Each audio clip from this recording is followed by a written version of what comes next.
Paul is standing there in front of the king, a Roman official, giving eyewitness testimony.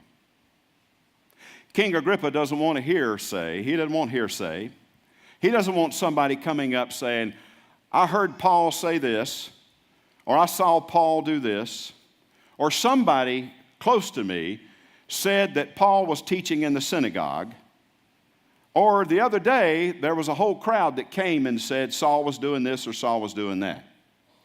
King Agrippa doesn't want hearsay. King Agrippa wants eyewitness testimony.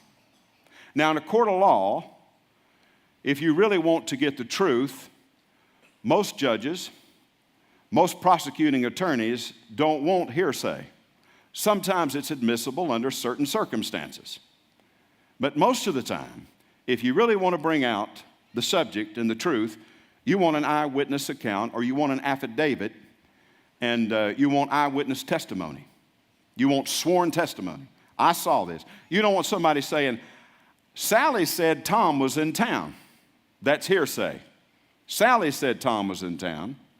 But when you say, I saw Tom myself and he's in town, that's eyewitness. Sally may have seen Tom. Sally may have had 4 drinks and thought she saw Tom. We're not sure. But if you saw Tom and you hadn't had 4 drinks, maybe you saw Tom. You want eyewitness testimony, not hearsay. You know, something I'm discovering more and more, part of the challenge, I think, in our Christian faith and our Christian walk today in North America is a lot of us are operating off of a hearsay faith. We receive inspiration from other teachers and writers about the Bible. Nothing wrong with that. You really can be informed by people who've studied the Bible, perhaps even most of their life. And you can receive inspiration from committed teachers of the Bible. You can be inspired by them. You can be informed by them. But there's nothing like, and there's no exception in all the world, to opening up the Bible for yourself, praying before you read it, and all of a sudden, the story of God's redemptive love intersects your story. And as you read it, you find your own name. And you say, that's me. That's my story.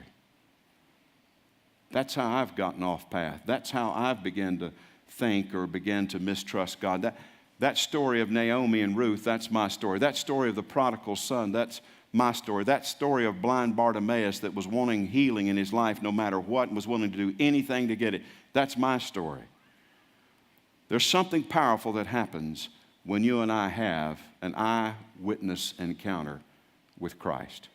You see, this is what Paul is saying. Paul is saying, listen, I was a Pharisee of the Pharisees. I was strict. I was Jewish. I was dotting every I. I was crossing every T. I was following the moral code and the moral law. I was very, very religious. And then one day when I was even following an agenda of persecuting these new Christians, all of a sudden a blinding light knocked me off my donkey. And all of my contemporaries, all of my traveling companions saw it. But for some reason, the voice only spoke to me. And it said, Saul, Saul, why are you persecuting me? And I thought, persecuting you? I was persecuting these Christians. What do you mean persecuting you? And then Saul even says in this personal testimony to Agrippa, I ask, is that you, Lord? Is this the Messiah? Is this the Christ that other people have been worshiping? Are you alive? Are you real? Is this you, Lord? And it dawned on Saul. When Jesus asked him, why are you persecuting me? It's because Jesus didn't come so that you and I could have a hearsay religion. He didn't come so that you and I could have a hearsay faith.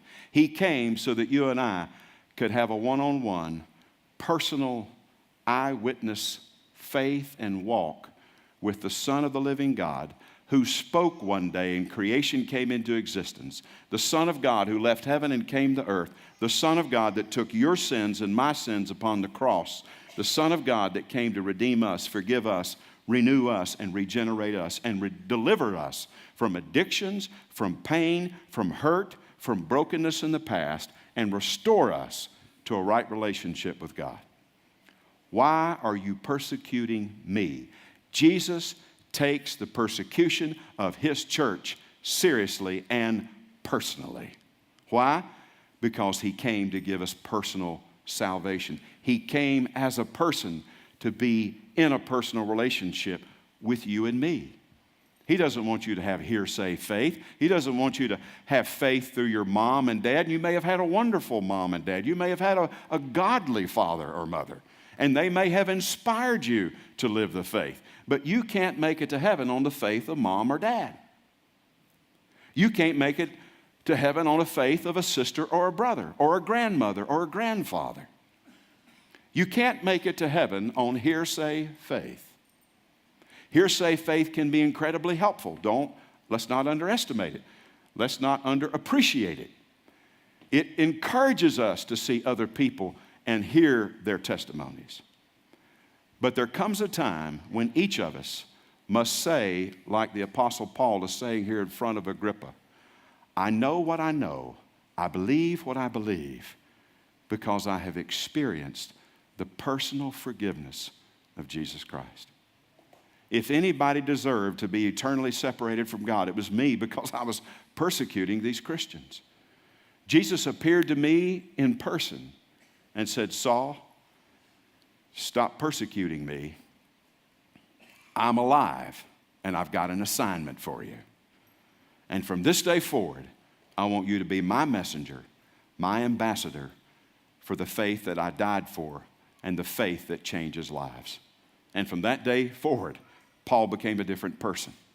You see, and that takes us to our plain truth today. If you want to get your outline out and follow along with me, let's read that plain truth together. It's on the screen above, and as you take notes, let's look at it together. Read it together. Here we go. Ready? Hearsay faith may entice you, but only eyewitness faith will transform you.